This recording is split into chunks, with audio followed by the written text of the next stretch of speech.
예전에 병원에 입원했을 때에 한 분이 갑자기 입원 중에 심장의 통증을 호소를 했습니다. 그래서 이제 그 병원에 이제 인턴 정도 되어 보이는 이제 의사가 와서 뭐 어떻게 응급 조치를 했는데 뭐 쉽게 개선되지 않았습니다. 그러자 이제 그 주치의 이제 교수 흉부외과죠. 이 심장 쪽으로 하는 그 교수님이 내려오셔서 그 인턴 의사에게 이거 이렇게 했어? 물어보았습니다. 그 의사가 그 인턴이 이렇게 했습니다. 이렇게 대답을 하니까 그 교수님이 그 환자들이 그 병실에 가득 있는데 그 인턴 의사에게 막 불같이 화를 내는 겁니다. 저는 그런 거 처음 봤습니다. 의사가 환자들도 있고 있는데 보통 그렇게 화내는 걸 보지를 못했는데 막 호령을 하는 거예요. 이렇게 하면 이걸 해보고 제일 먼저 이걸 해야 돼. 그래 이걸 해보면 이런 증세가 나타나고 이런 증세가 나타나지 않으면 하나밖에 없어 이유가. 그 제일 먼저 이걸 해야지 하면서 막 호통을 치는데 제가 옆에서 보기에 막 민망할 정도로 그 이제 인턴 의사를 막 혼을 내고 있는 걸 보았습니다. 의사, 군인, 뭐 경찰, 소방관 뭐 이런 분들은 그런 다급한 상황을 만나지 않습니까? 그랬을 때에 어떻게 대응해야 하는가라는 그 대응 행동 수칙이 있죠. 그거대로 매뉴얼대로 해야 되는 것입니다.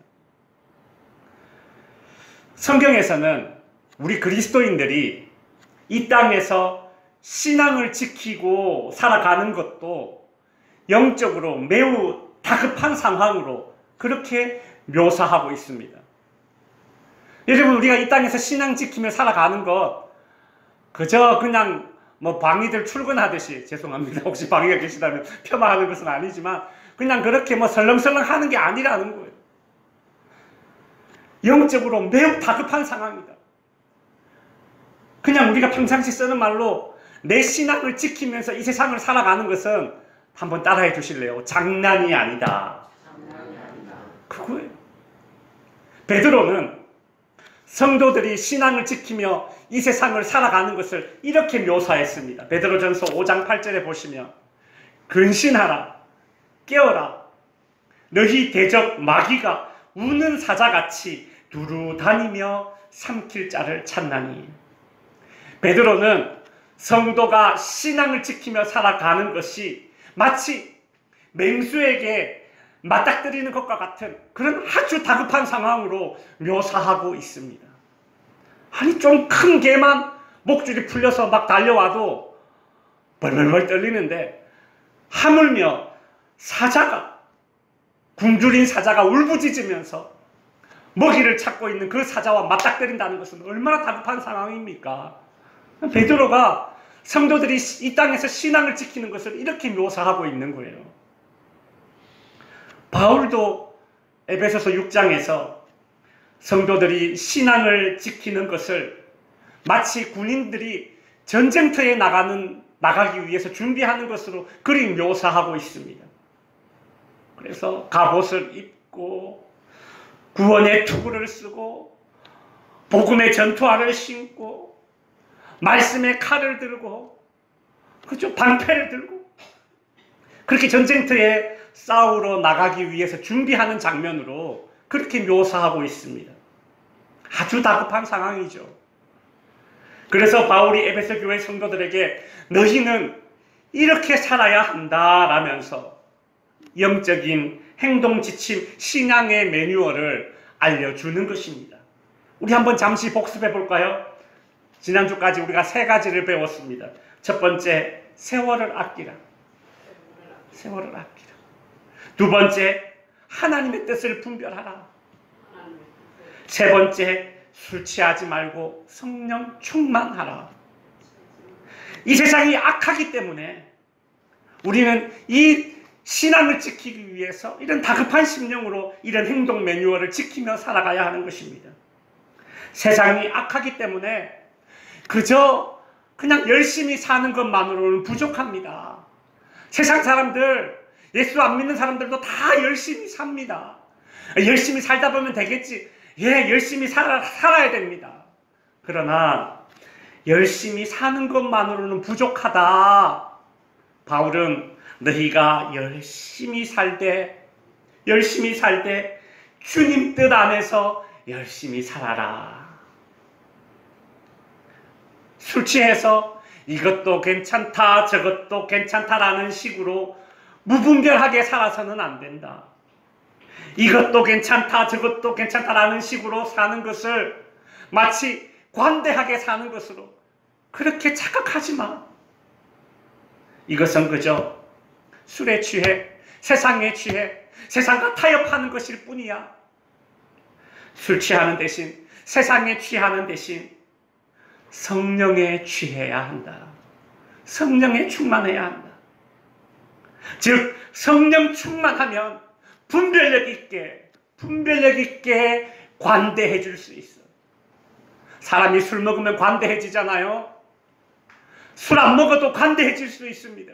우리 이 땅에 살아가는 그리스도인들은 술 취하지 않고 성령 충만하여 관대하게 분별력 있게 관대하게 살아가는데 그것이 두 글자로 무엇이라 그랬습니까? 사랑하며 사는 것. 성령 충만하여 분별력 있게 관대하게 살아라.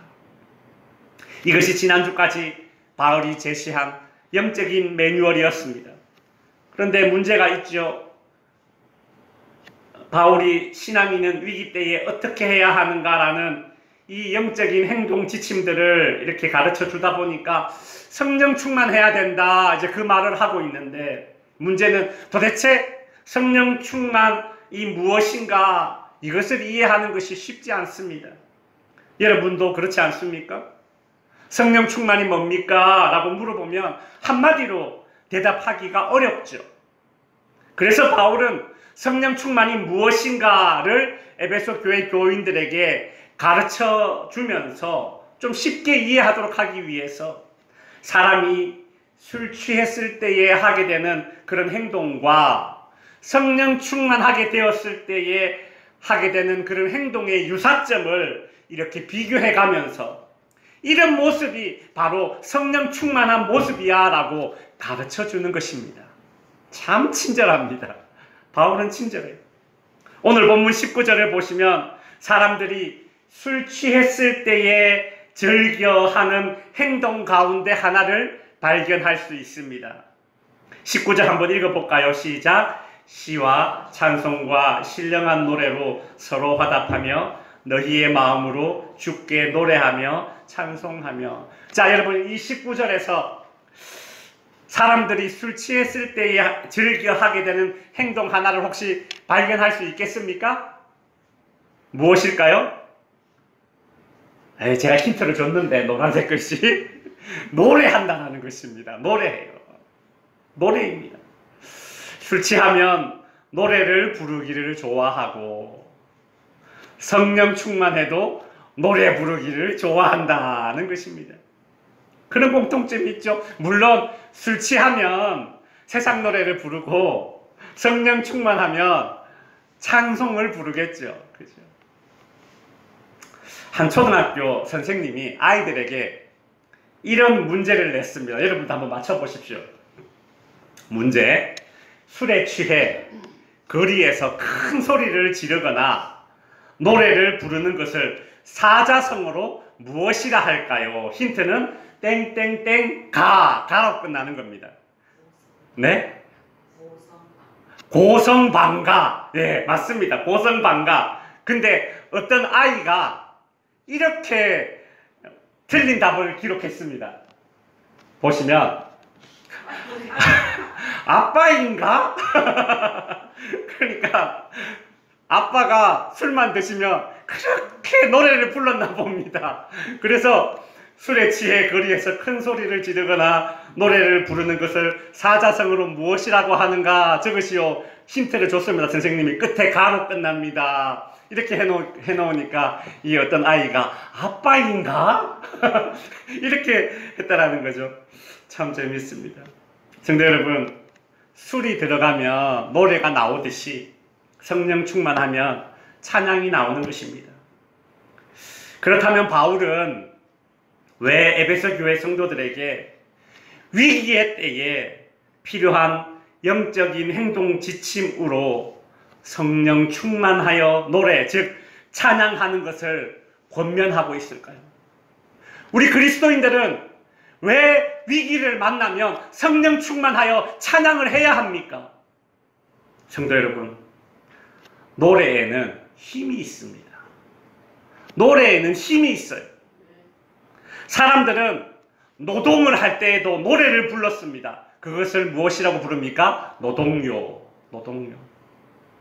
말 그대로 일을 할 때에 부르는 노래입니다. 뭐 모내기 할 때 뭐 하는 거 있지 않습니까? 뭐 그런 민요들. 이 노동요의 기능은 노래를 부르는 것을 통해서 그 육체적인 힘듦과 지루함을 달래고, 그래서 결과적으로 일의 능률을 올리는 그런 노래가 바로 노동요입니다. 어디 그뿐입니까? 노동요가 육체적인 힘듦을 달래주는 그런 기능이 있듯이, 또 어떤 노래는 정서적으로 힘든 것을 달래주기도 합니다. 노래는 근심을 잊게 하고 슬픔과 우울함을 덜어주기도 하죠. 노래는 한 개인뿐만이 아니라 어떤 단체, 공동체를 탁 이렇게 결속시키는, 하나 되게 하는 힘이 있습니다. 교가는 그 학교 출신의 학생들을 결속시키고, 군가는 군인들의 힘을 결속시키는 힘이 있지 않습니까? 뭐 해병대 같은 경우는 막 8강 막 이러면서 막 탁 결속이 되죠. 국가는 어떻습니까? 국가. 우리가 애국가 부르지 않습니까? 국민들의 힘을 결속시키는 그런 힘을 발휘하지 않습니까? 금메달 따고 태극기 쫙 올라가고, 그 선수들이 가슴에 손을 딱 대고 애국가를 부르는 모습을 보고 있으면 우리도 막 피가 끓어오르잖아요. 그렇죠? 아직 젊어서 그런가 피가 막 끓으면서 내 나라, 내 민족, 애국, 애족에 대한 마음이 생기지 않습니까? 이처럼 노래에는 육체적, 정서적으로 힘든 상황을 이겨낼 수 있는 힘을 제공해주고, 또 공동체를 하나 되게 하는 힘이 있습니다. 여러분, 세상의 노래도 이 정도의 힘이 있습니다. 놀랍게도 찬양은 세상의 그 어떤 노래보다도 힘이 있습니다. 성령 충만하여 부르게 되는 찬양은 육체적, 정서적, 영적으로 힘든 상황을 이겨낼 수 있는 힘을 제공해 줍니다. 일제강점기 때에 한국교회는 신사참배를 강요당하면서 참 많은 핍박을 받았습니다. 그때 한국교회에 여러 지도자들이 계셨지만, 일제는 이 신사참배를 하지 않는 그 지도자 되는 목사님들을 붙잡아서 수많은 고문과 그리고 또 유혹을 했죠. 주기철 목사님을 붙잡아서 많은 고문을 했지만, 그래도 주기철 목사님은 신사참배를 하지 않았습니다.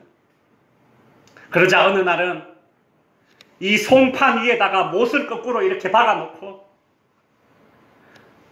그 주기철 목사님의 교회, 산정형교회 성도들을 다 불러 모았습니다. 그리고 이렇게 말했습니다. 주기철 목사, 당신 교회 성도들이 오늘 여기에 같이 이렇게 있어. 주기철 목사, 당신이 신사참배를 하지 않는다고 하니 주기철 목사, 당신이 섬기던 교회 성도들이 신사참배를 만들도록 하기 위해서 지금 이 자리를 마련한 것입니다. 만일 당신이 신사참배를 하면 당신들 교회 목사인 이 주기철 목사는 이 송판길 위를 걷지 않게 될 것이요. 그렇게 산정형교회 성도들에게 엄포를 놓았습니다. 만일 산정형교회 성도들이 신사참배를 하지 않는다면 주기철 목사는 오늘 이 못 박힌 길 위를 걸어가야 할 것이에요. 여러분, 그때 성도들의 마음이 흔들렸습니다. 저 못길 위를 걸으면 얼마나 고통스러울까. 결국에는 피를 흘려서 죽든지 못에 찔려서 파상풍에 걸려서 결국 죽지 않을까. 성도들의 마음이 흔들리는 겁니다. 내가 그냥 눈 질끈 감고 그냥 신세 참배 한번 하면 우리 목사님 살릴 수 있는데 성도들의 마음이 흔들리는 겁니다. 근데 그렇게 흔들리는 성도들을 보고 있는 주기철 목사님이 더 마음이 괴로운 거예요. 그래서 이렇게 말했습니다. 여러분, 나 주기철 목사를 보지 말고 주님을 바라보시오. 그리고 그 자리에서 고무신을 벗고 그 못 박힌 길 위를 자진해서 걸어가셨습니다. 한 발 한 발 디딜 때마다 못이 발바닥을 찌르고 피가 튀고 못이 뼈를 찌르고 발 위로 못이 툭 튀어나오고. 여러분, 그때 주기철 목사님이 불렀던 찬양, 유명한 찬양이죠. 저 높은 곳을 향하여 날마다 나아갑니다. 내 뜻과 정성 모아서 날마다 기도합니다. 내 주여 내 맘 붙드사 그곳에 있게 하소서. 그곳은 빛과 사랑이 언제나 넘치옵니다. 그러자 그 자리에 있던 모든 성도들이 다 같이 무릎을 꿇고 이 찬양을 따라 불렀고, 주기철 목사님은 그 찬양을 들으면서, 성도들의 찬양을 들으면서 그 목길 위를 끝까지 걸어갈 수 있는 그런 힘을 얻었던 것입니다. 우리 이 시간에 같이 찬송 한번 불러볼까요? 이 찬송 491장입니다. 집사님 반주 좀 해주시고 우리 한번 불러봅시다. 찬송가 491장입니다.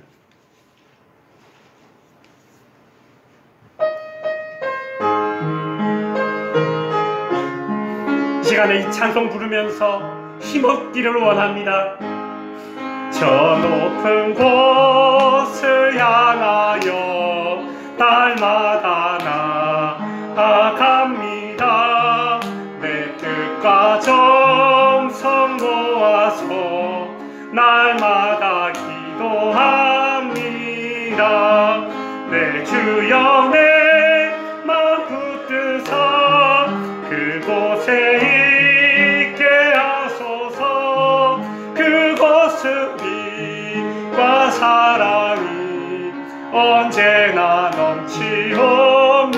괴로움과 죄가 있는 곳, 괴로움과 죄가 있는 곳, 나비로여 살아도 높은 저곳을 날마다 바라봅니다.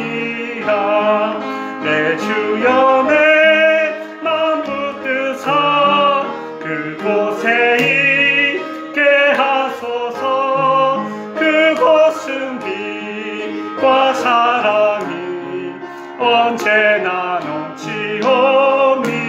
의심의 안개 거치고 근심의 구름 없는 곳, 기쁘고 참된 평화가 거기만 있사옵니다. 내 주여 내 맘 붙드사 그곳에 있게 하소서. 그곳은 빛과 사랑이 언제나 넘치오니. 험하고 높은 이 길을 쌓으며 나아갑니다. 다시금 기도하오니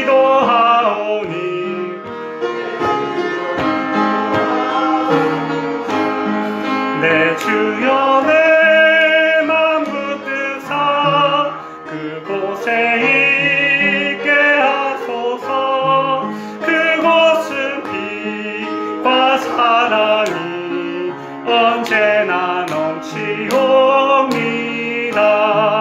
내 주를 따라 올라가 저 높은 곳에 우뚝 서 영원한 복난 누리며 즐거운 노래 부르리.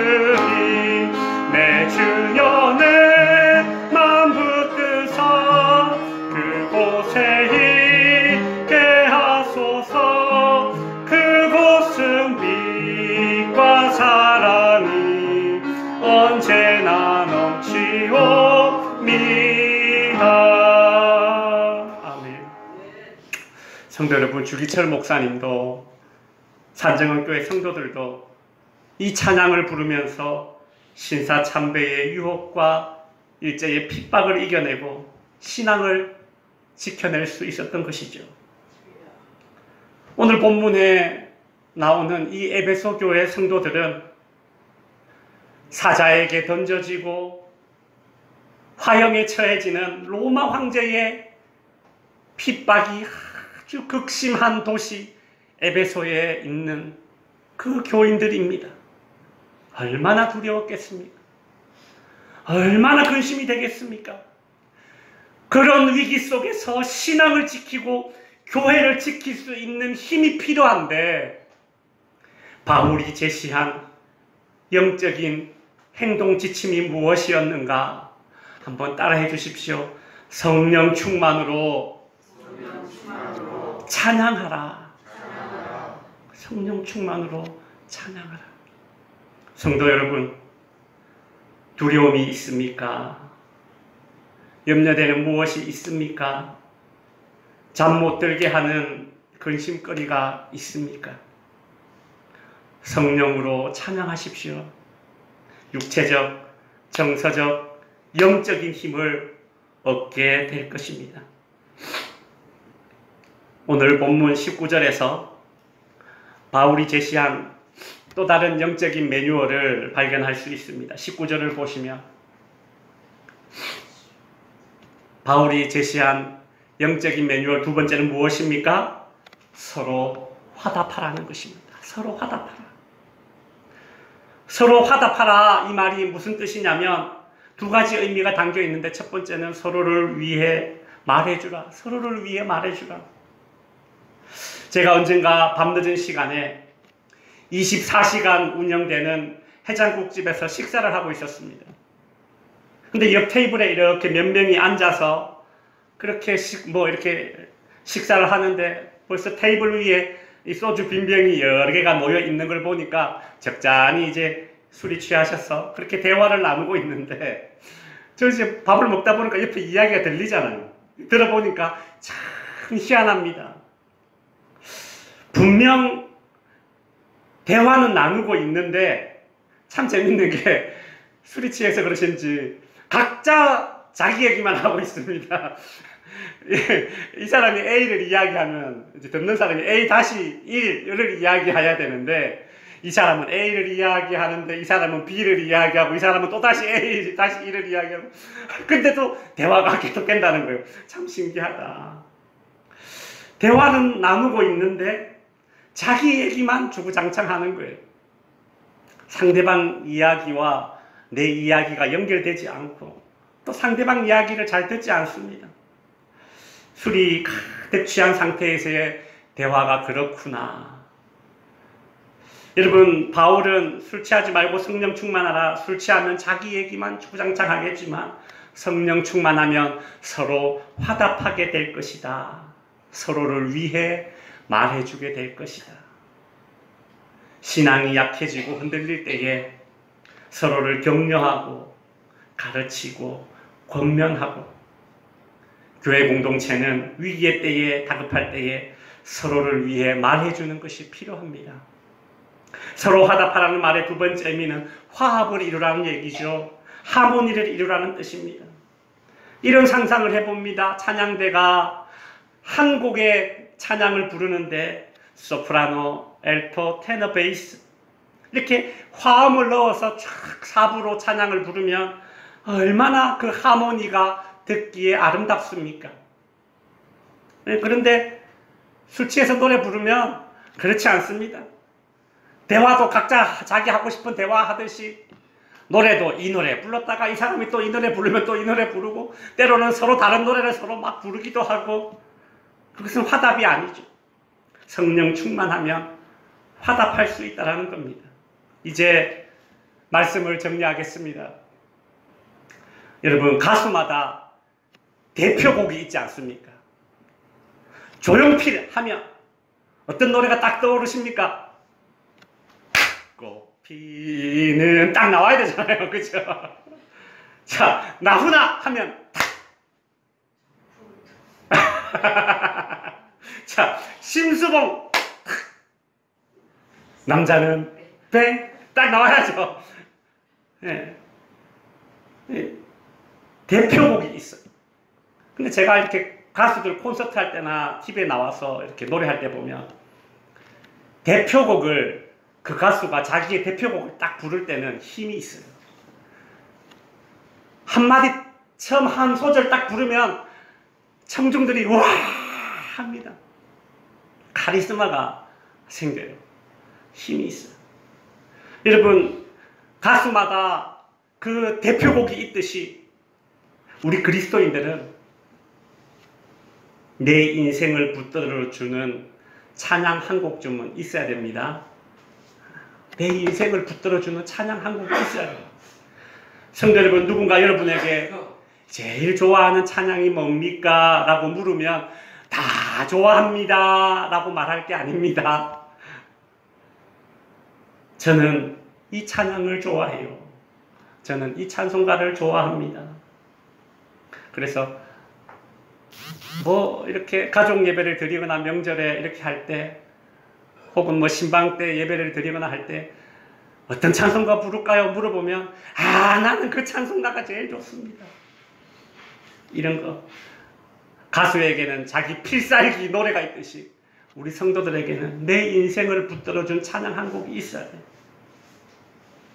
그래서 훗날 여러분의 자녀들이 여러분을 떠올릴 때에 우리 엄마는 늘 이 찬양을 불렀지.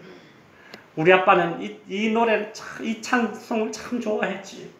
그렇게 자녀들이 딱 떠올리고 그렇게 부모의 신앙을 이어서 그 자녀들이 그 찬양을 같이 또 불러주면 얼마나 좋겠습니까? 바울은 에베소 교회 성도들에게 위급할 때에 필요한 영적인 매뉴얼 몇 가지를 알려주었죠. 오늘은 네 번째였습니다. 화면 한번 띄워주시면. 자, 오늘 네 번째 영적인 매뉴얼 다 같이 소리내어서 읽어보겠습니다. 4번 시작. 성령으로 찬양하고 서로 격려하라. 찬양하고 격려합시다. 아멘. 찬양하고 격려하십시오. 힘들 때, 두려울 때, 낙심될 때 찬양하고 격려하십시오. 그래서 여러분들 집에 이 공기, 우리 방에, 우리 집안의 공기까지도 찬양으로 가득 채운다는 그런 생각을 가지고 찬양하고 격려하면 초대교회가 이겨냈던 그 어려움, 주기철 목사님과 산증은 교회가 이겨냈던 그 어려움, 성령으로 찬양하고 서로 격려하면 우리 덕지교회 모든 성도님들도 이겨낼 줄 믿습니다. 성도 여러분, 성령으로 찬양하고 서로를 위해 격려함으로 신앙의 위기를 극복할 수 있게 되기를 바랍니다. 기도하겠습니다.